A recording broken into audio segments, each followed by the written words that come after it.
এদেরকে চুলের মুঠি ধরে পিটাতে পিটাতে ভারতবর্ষের সীমান্তের বাইরে নিয়ে গিয়ে পাকিস্তানে ড্রোনে বেঁধে ফেলে দিয়ে আসবে। সিপিএম এর ওই মালগুলো, ওই চ্যাংড়াগুলো, ওদের একটা ভাটাংশ আছে, এদেরও কতগুলো আছে। এরা প্রত্যেকের Facebook account, x account, Instagram খুলে দেখুন নরেন্দ্র মোদীকে নিয়ে কি খিল্লি না করেনি এরা। বলছে ইনি কোভিডের সময় থালা বাজাতে বলেছিলেন। কি বাজে ভাবে 6 তারিখে ওদের পোস্ট গুলো দেখুন, নোংরা ভাবে ভারতবর্ষের প্রধানমন্ত্রীকে আক্রমণ করেছে। তারপরে 7 তারিখ থেকে মুখ চুন হয়ে গেছে, মুখ বন্ধ।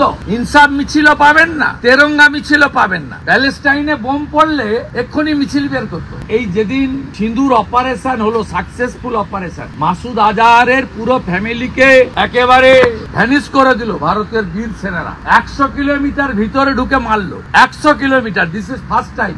1971-এও 100 কিলোমিটার ভিতরে যায়নি। সেই দিন একটা মক ড্রিলের কথা ভারত সরকার বলেছিল 7-এ, 6 তারিখে এই মিডনাইটে অ্যাকশন হয়েছে। আপনি মক ড্রিলের ডিক্লেয়ার করার পরে সিপিএম এর ওই মালগুলো তো টিভিতে থাকে, আপনারা ডাকেন বলে, ওই চ্যাংড়াগুলো, ওদের একটা ভাটাংশ আছে, এদেরও কতগুলো আছে। 5 বার করে ভোটে হেরেছে। সেলিম যেমন 3 বার ভোটে হেরেছে পরপর। শতরূপ না কি একটা আছে, সেও 4-5 বার ভোটে, সবগুলোই হারে ভোটে। আবার যত দাঁড়াবে হারবে, এবং হারা শুধু নয়, এরা সিকিউরিটি মানিও ফেরত পায় না। এরা প্রত্যেকের Facebook account, x account, Instagram খুলে দেখুন নরেন্দ্র মোদীকে নিয়ে কি খিল্লি না করেনি এরা। বলছে ইনি কোভিডের সময় থালা বাজাতে বলেছিলেন। কি বাজে ভাবে 6 তারিখে ওদের পোস্ট গুলো দেখুন, নোংরা ভাবে ভারতবর্ষের প্রধানমন্ত্রীকে আক্রমণ করেছে। তারপরে 7 তারিখ থেকে মুখ চুন হয়ে গেছে, মুখ বন্ধ।